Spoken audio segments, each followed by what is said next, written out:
Hi everyone, Natalie here again today reporting on day 3 of the 28-day Jason Vale juice plan that I'm doing after watching the Jason Vale Super Juice Me film. So I want to try to be quick with these because I know that especially if these are all already complete by the time you actually get to see them, you just want them to be quick and to the point. So yesterday I mentioned the probiotics that I had been forgetting to take, but I am now remembering to take them. They're the Macola, I hope you can see that, Dr. Macola complete probiotics. The reason I like these ones is because a lot of probiotics, I won't recap too much on what I said yesterday, but a lot of the probiotics don't actually survive the journey through your digestive tract to where they need to be, where they actually will feed your friendly bacteria. One big thing from yesterday was that I was struggling. Now, it's not what you think though. I wasn't struggling with hunger, it was the opposite. I really couldn't, so the first 2 days I've missed juices just down to time. Yesterday I kept the times really well, but I just couldn't stomach the 4 o'clock juice. Already the 1 o'clock one, I didn't have any appetite and I thought, how am I going to have another one of these in a few hours time? And I really couldn't. I was ready for another one by evening, so my 7 o'clock one I was ready for, so I had that one, but I did miss one. And also actually another thing is yesterday, if I had done all of the recipes as they should be, I would have had 9 apples in total. Now for me, I know that I am prone to putting on weight from fructose, which is the sugar in fruit. And what happens is if you have glucose, which is normal sort of simple sugars, any organ in the body can metabolize glucose. But when it's fructose, it's something I've always been quite careful of, but I don't want to have to be so careful that I can't eat any fruit. I just want to be able to eat it in moderation and not sort of put on weight just looking at an apple. So 9 apples was just too much for me. So a lot of the recipes, there was the apple in the morning with the ginger and apple shot, and then every recipe throughout the day had 2 apples in it. So what I found was had I done the afternoon one, the 4 o'clock one, I would have cut out one of those apples. So as it was, because I missed that juice, I cut out 2. And I had just 1 apple for the evening one when I should have had 2. It's just what happens is where all the other organs can metabolize, any organ in your body can metabolize glucose. It's sugar in its simplest form, but there are other simple sugars. But fructose, the burden is almost entirely, if not entirely, on your liver to metabolize that, to break it down and turn it into energy. And it's quite a burden on the liver. So I do know a fair bit about nutrition. I'm not a nutritionist. I did A-level nutrition at school. I have been very much immersed in it for most of my adult life, but particularly over the last 10, 15 years. So fructose is something that I am careful about. So also I felt quite big yesterday. I thought I really actually, because normally I'm quite good at gauging whether I'm losing weight or not. And I hope this really helps other people too. So initially I was thinking, oh, I'm feeling despondent because I don't feel like I'm losing any weight. And I had set out with this, not with the intention of not weighing myself obsessively every day. I was going to wait a whole week and then see how I had done over the course of the week, which is what I recommend you do. But because I'd got a bit despondent yesterday, I didn't want to, start losing my motivation. I reminded myself that it's not just about the weight. I want to have reset all my hormone, everything in the body is run by hormones, all my metabolic hormones mostly, any other things I've got going on in my body that I'm not even aware of because I'm not on any medication. I just want my body to have a total reboot, if you like, and that's how I'm regarding this too. So it's only half perhaps to do with the weight and the rest is just the health aspect. So I reminded myself that it's not all about the weight, but I was nevertheless feeling like I wasn't getting any smaller, and usually I am very responsive to this kind of thing. Anyway, so I have got, although it's day 4, I don't want to sort of give away too much about day 4. I did get on the scales last night, saw that which isn't the time of day that I normally weigh, I usually weigh in the morning when I'm lighter. And that was encouraging. And then when I did get on the scales today, I found that at the beginning of day 4, I am 2 ounces shy of having lost 4 pounds. So on average, that's kind of probably a little bit, if you bear in mind, I haven't even done day 4 yet, hadn't done day 4 at that time. So I'm feeling encouraged in that respect again now. But it's not all about the weight gain. And for lots and lots of people who are doing this, oh, sorry, I keep kicking the camera.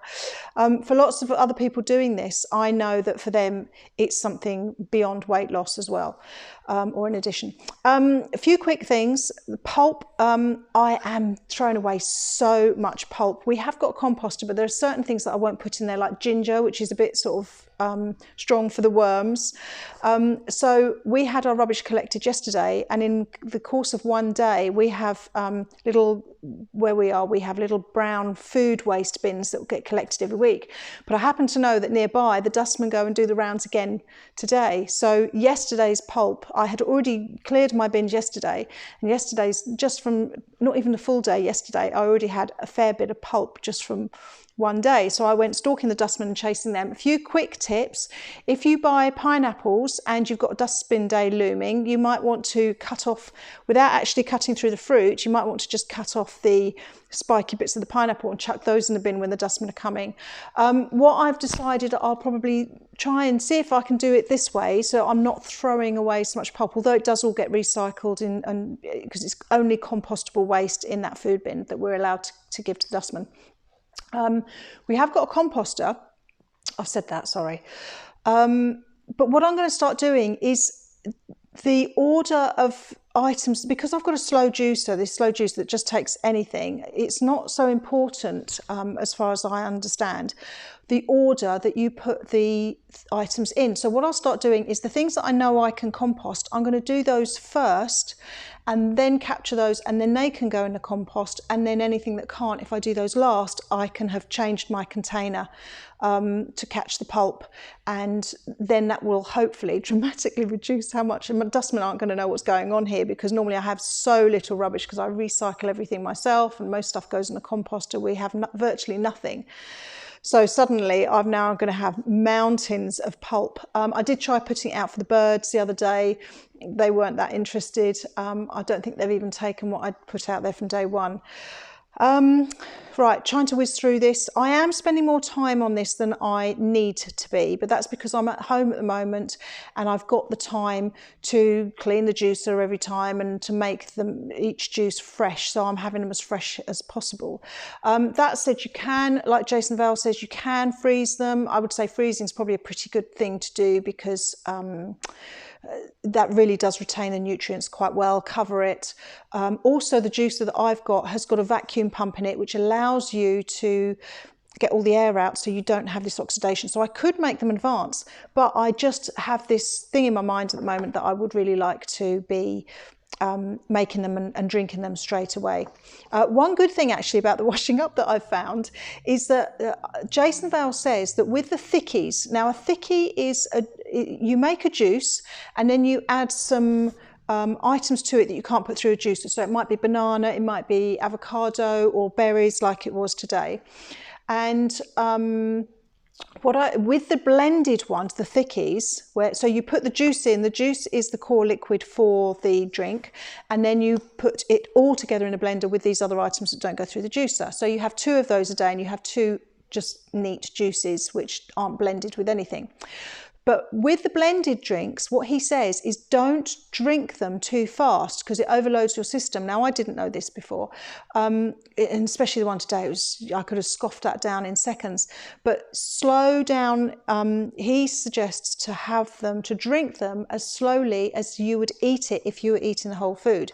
So the good thing about the washing up, I'm finding, is that it stops me from just scoffing down the whole smoothie in one fell swoop. And I actually stop and go off and wash up a little bit of a thing, or rinse something, or clear something away, or do something else in between, to just try to pace myself with not having the smoothies, the thickies, too quickly.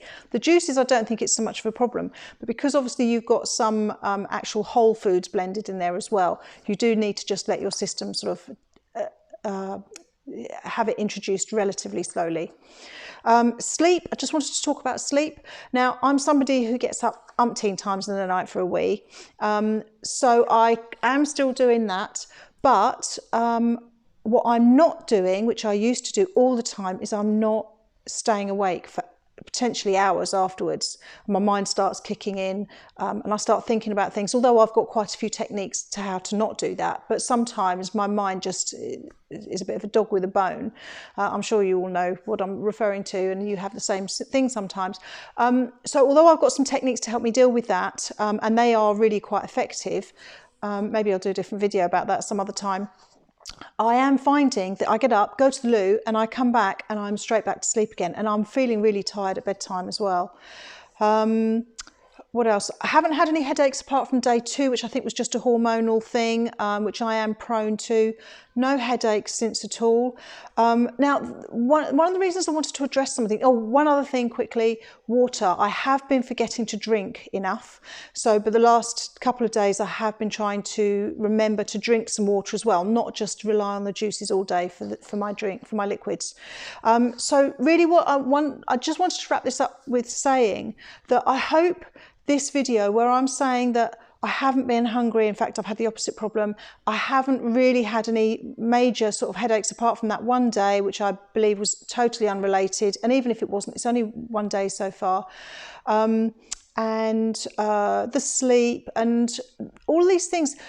When you go into something like this, it's really easy to have an expectation that it's going to be hard, I'm going to be starving, and you tell yourself this story, oh my God, it's 28 days with no food, and you're making it harder for yourself when you start giving your mind that kind of, I'm very, very, very, very into mindset stuff. So I do know a lot. I've been studying this for some years now, a few years now, and very intensively. And I know a lot about it. And that is actually what this channel is supposed to be for. It's just kind of ended up starting off with the juicing plan because that's what I'm doing at the moment.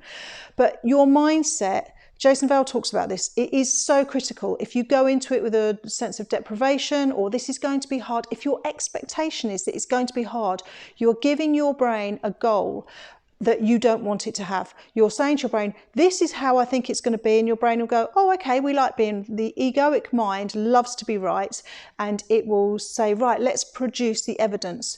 And like I said earlier, everything in your body is run by hormones. Everything physiologically every system in your body is run by hormones.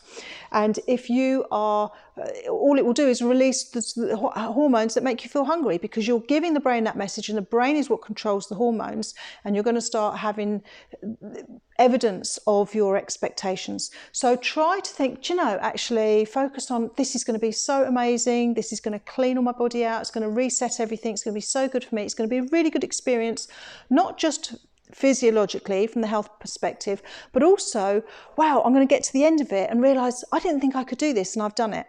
So try to go into it, if you're thinking of going into it, try to go into it with that mentality of a perspective of all of the things, the opportunities that this 28 days is going to offer to you. And you're going to find out you've got inner resources that you didn't realize you had or perhaps haven't used. But just be careful what your self-talk is. I mean, that's another huge topic, but if you're telling yourself it's going to be hard, you're going to make it harder for yourself. So just think, okay, this is just a fun thing I'm going to embark on. It's going to be great to get healthy at the end of it. It's going to be great to see that I've managed to do 28 days of juicing. It's really not that hard. It's really not that long. Just because someone else got headaches, I might not. Who's to say that I will? Just because someone else was hungry, I might not be. So just try to direct your expectations to things that you want rather than things you don't want. Anyway, thanks for watching. I think this has run on much longer than I wanted it to. I'll be back tomorrow and I'll be much quicker. But thanks very much for watching, and see you tomorrow. Bye.